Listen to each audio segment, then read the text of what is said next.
We've all seen it happen. Someone opens their mouth and says something before they really thought about it. The mouth in that case was in autopilot mode. The same thing happens with our brain. I'll be right back. This is the Killer Innovations Podcast with Phil McKinney. Keep in mind that the information and opinions expressed in this podcast are Phil's, and Phil's alone, and they don't necessarily reflect those of his past, current, or future employers. Now, here's Phil McKinney. Have you ever noticed how your mind or body reacts to something familiar? It just automatically takes over. No hesitation, no conscious thought. It just does it based on some kind of ingrained rules that have just been imprinted on your brain. Now, don't you know what I'm talking about? How does it feel when you walk on a broken escalator? You know it's broken. You can see with your eyes that it's broken. Your brain, however's autopilot takes over. It adjusts your posture so that you lean forward. It adjusts your stride, as if the escalator is moving. Now, normally these changes, your posture, your stride, are canceled out by the moving escalator. If it's not moving, you get that strange sensation. Now, some people report it the feeling of being sucked into the escalator. Now, our brain has learned to use the escalator over time, and after time it becomes automatic and we don't even think about it. This disassociation between our brain's conscious knowledge, we can tell the escalator is not moving, and our brain's control of our actions, of changing our posture and our stride, is something most of us never think about. Now, I noticed this recently when I was in Paris, and we were actually getting onto an escalator that was broken. Now, I knew about this study about looking at how the brain goes into these autopilot modes, and I was with a group of people, and I watched them step onto the escalator. So as we literally walked up to this escalator, I actually stepped to the side, and I watched about the next 4 or 5 people go to step on to an escalator that was obviously broken. Of those 5 people, all 5 of them had this hesitation. The brain took over, they took the step onto the escalator, and they had that little body jerk because they've changed their posture, they leaned forward, they changed their stride to step onto the escalator, but the escalator was broken. Now, as we walked down the escalator, I was explaining to these people about this whole issue of brain and autopilot mode, and it became quite an interesting conversation. And one of the questions I got was, can this reaction be unlearned? And the answer is yes. Based on a series of studies, it takes about 3 to 5 times of stepping onto a broken escalator before the brain is retrained. So literally, if you do it once and then you know about it, and then you do it again, you'll actually still have a similar sensation. But after about the 3rd or 4th time, the brain, in effect, gets retrained to look at the escalator as not being moving, and therefore you change the hesitation. Now, how does this apply to creativity and innovation? Now, I can argue that the brain is trained for far more than just escalator riding. We train it every day on how to make decisions, right? So how do you look at information that you have on your desk, and how do you make the best decision? How to know a good product versus a bad product. If you're in the product development business, you're looking at it, people are pitching you ideas all day long. What makes a good product or a bad product? A good feature or a bad feature? How to make a recipe. Have you ever noticed, in my case, growing up, watching my mother and my grandmother bake, they never looked at the recipe. They literally could go into autopilot mode while making dinner. They could be talking on the phone, watching TV, holding 3 conversations, and whip this together in autopilot mode. Now, the caution here is how many of our actions every day are really the result of our brain being in autopilot mode. Even if our conscious says one thing, our brain on autopilot will take over. Now, I see this all the time when it comes to selecting the best ideas to fund or to invest or to budget R&D dollars against. You get into a room with a bunch of really, really smart people. You've got a select set of really good ideas. You can't afford to fund them all, so you've got to figure out which are the best ones to fund. And you always get those people in the room that say, well, if it's their gut or it's their instinct, that this idea is not as good as this idea. And albeit I believe in gut and instinct, and some people have that ability, some people don't have that ability, but we have to all be conscious of the risk that it's really not gut or instinct, but it is this brain on autopilot making a decision based on history. So albeit our eyes may be saying one thing, our brain clicks in, and based on history and the way it's been trained and the information that's been locked in, it's going to make its decision in autopilot mode based on a history that could be flawed. Now, one of the key areas that this really shows up in is when you are brainstorming. Now, when you're brainstorming, you have to take extra care to turn off the autopilot. In some cases, just recognizing that your brain has an autopilot mode and consciously turning itself off, making yourself aware of the autopilot mode, and therefore telling yourself to ignore it can be a great help. In some cases, you have to retrain your brain. Just as retraining your brain on getting on and off that escalator, you have to retrain your brain to turn on and off that autopilot mode. Now in this case, remember that it took 3 times for you to get the brain retrained in the escalator. You may have to run through and do a number of early brainstorming exercises in order to get the brain retrained. That's why in many cases, the first time a person has ever really been in a well thought out, well structured brainstorming session, they feel somewhat disoriented. And after about the 3rd or 4th time of participating in a brainstorming session, they've actually been able to get the autopilot mode to get out of the way to where they can really participate and really engage from the standpoint of participating in the brainstorming session. So how do you know if your autopilot is actually kicking in and is actually having an impact negatively, in some cases positively, on the brainstorming session? What I have is basically what I would call the ignore areas. These are things that you should ignore while you're in the brainstorming session. The first one is ignore the voice. Now, we all have that voice running around in our head, whether that's saying, oh, this is good, this is bad, this is crazy, this is great, this is poor, this is hot, this is cold. Ignore that voice. Next is ignore what I call the catch, the hesitation. You see something and you just kind of feel it inside your body, that kind of hesitation and that catch. If you feel that, you know that autopilot is on and you're therefore filtering out, and you're actually you're applying a filter to whatever ideas are being generated in a brainstorming session or in any kind of discussion or meeting. Be careful of what I call the catch. The other is ignore the editor.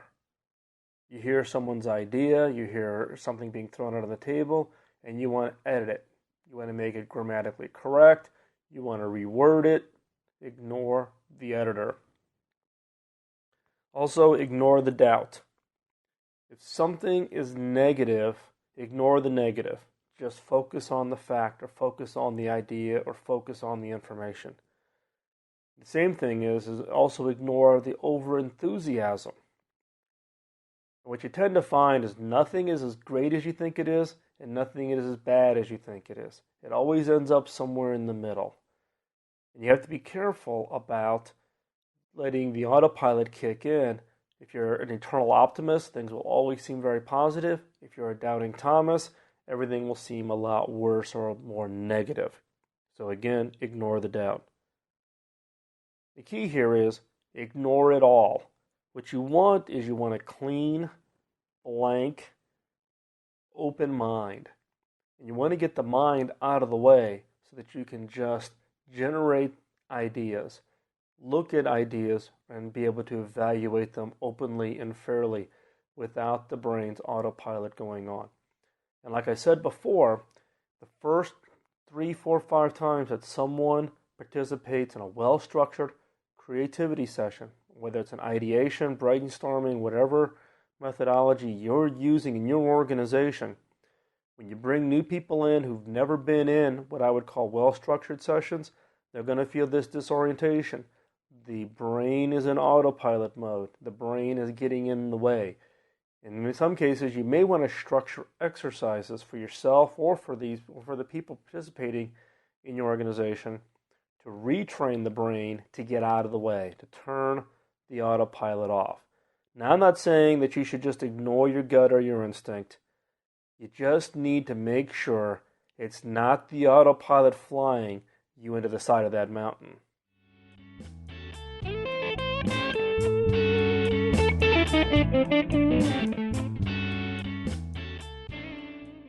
In line with our discussion about autopilot, we need to be on guard with assumptions. In previous podcasts, we've asked about assumptions we hold for our business and our industries. This week's killer question extends on that theme. First killer question is, what assumptions do we hold for our non-customers? What assumptions do we hold for our non-customers? Now, there's a lot of assumptions depending on your business and your product or your service or whatever it is you're selling that all of us hold about our non-customers. Some of them could include spendable income. Maybe your product or service is priced at such a point that you assume that you have to have a certain amount of spendable income in order to afford it. One example would be the BMW. Yes, there's the very, very high-end BMW, but BMW recognized that there was a fan base, people who absolutely loved BMW, but who could not afford the high end. So what they do? They brought in the lower levels of the BMW car line so that people with reasonable income levels could actually afford to own a BMW of their own. Next would be education level. Do you assume that people have to have a certain education level, a certain skill set, whether that's to assemble your product or understand how to use the product, be able to read the manual, etc. So for instance, if you're selling medical instruments, you would assume that your customers have to have a certain education level, meaning a doctor. But in some cases in the medical instruments business, if you assume that it's a nurse or you assume that it's a lab technician and you adjust your product accordingly, you tend to find that these are the people who actually are the big users of certain types of medical instruments. Yes, the doctors and surgeons are in there, but the people who are really doing the work with the patients in many cases are not the doctors, but people in other parts of the medical field. So in that case, you made one assumption on education level that may or may not apply. Another assumption for non-customers could be interest or hobbies. What hobbies do they have? What interests do they have? Are they athletic if you're selling sports equipment? It may be cases where somebody's maybe not in great shape, but they are athletic. They maybe ride a bike or walk or whatever. But again, it's an assumption that you have to be careful of. What about gender? Male, female. Do you assume that your product only fits with one gender? Again, what assumption do you hold for your non-customers? Another example of an assumption would be, what assumptions do you hold for countries or geographies where your product or service is not sold? Again, what assumptions do you hold for countries and or geographies where your product or service is not sold? Some assumptions here could be political. Are the politicians in the area open to you being able to bring your product in? Are there tariffs for your product or services coming into the country that are fair or unfair? Is that an assumption you have? Income level. Do you assume people living in that country have a certain income level and so therefore can or cannot afford your product? Competition. Do you have this perception or assumption that companies in their region or in that country already have locked up the market, and so therefore why enter it? Customer interest. Customers may or may not be interested in your product. The key here is to understand all of the assumptions that you have in your product. Why? Because a brain on autopilot can hide themselves as false assumptions.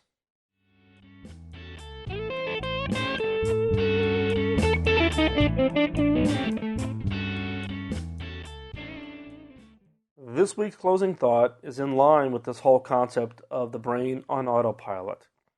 Now, not trusting your brain, or better yet, your brain really not trusting your eyes, was best said by Mark Twain when he said, "You can't depend on your eyes when your imagination is out of focus."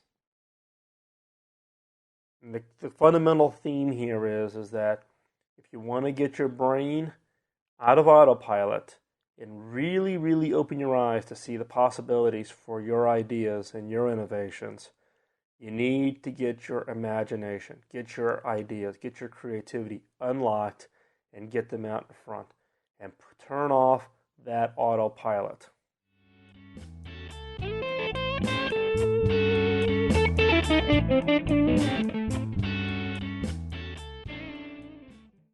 Well, thanks for listening to this week's podcast. Please drop me an email, feedback at podcast@killerinnovations.com.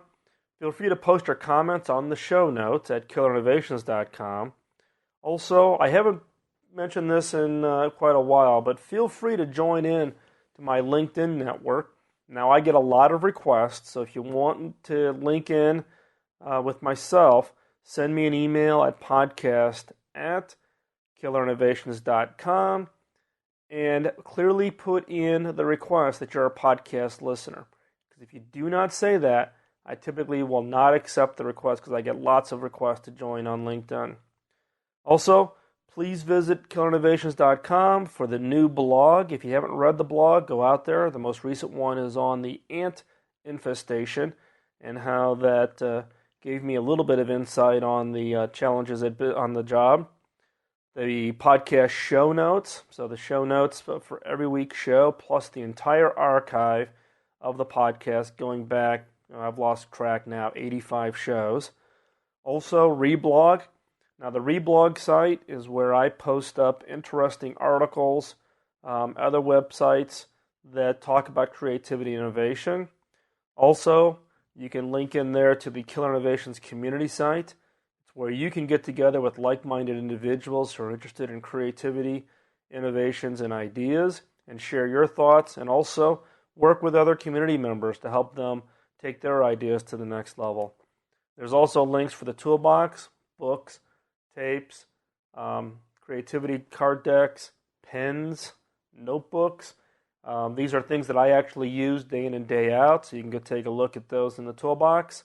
Also, I also posting my upcoming events where I'll be speaking. Now, I have not updated. It's a little bit outdated. In fact, I'll use this to keep myself honest to get that updated so that you are aware. Upcoming, I will be in Hong Kong the first week of December. I will be in Vienna, Austria in the middle of December. So those are the next two public venues where I will be speaking. So if you're going to be in Hong Kong in early December or in Vienna in mid-December, drop me an email and I'll try to set up a time when we can actually get together. Also, don't forget to vote for your favorite podcast. It's the easiest way for you to let the producers of your favorite podcast know that you truly do appreciate all the time and effort they put into creating the content. Also, I know I get bugged or I get pinged by people when I do apologize, but I do have to apologize since it's been 3 weeks since the last podcast. My wife and family are now relocated to California. We are getting settled in, and so hopefully I'll be able to get back onto a much closer normal schedule for putting the podcast out. So I do appreciate all the emails of support and encouragement of keeping up with the podcast, and believe me, it's my intent to continue to produce them. So stay tuned, and we'll try to put them out on a more regular schedule. And with that, feel free to link to the killerinnovations.com website from your blog or your website, and also tell others about the podcast.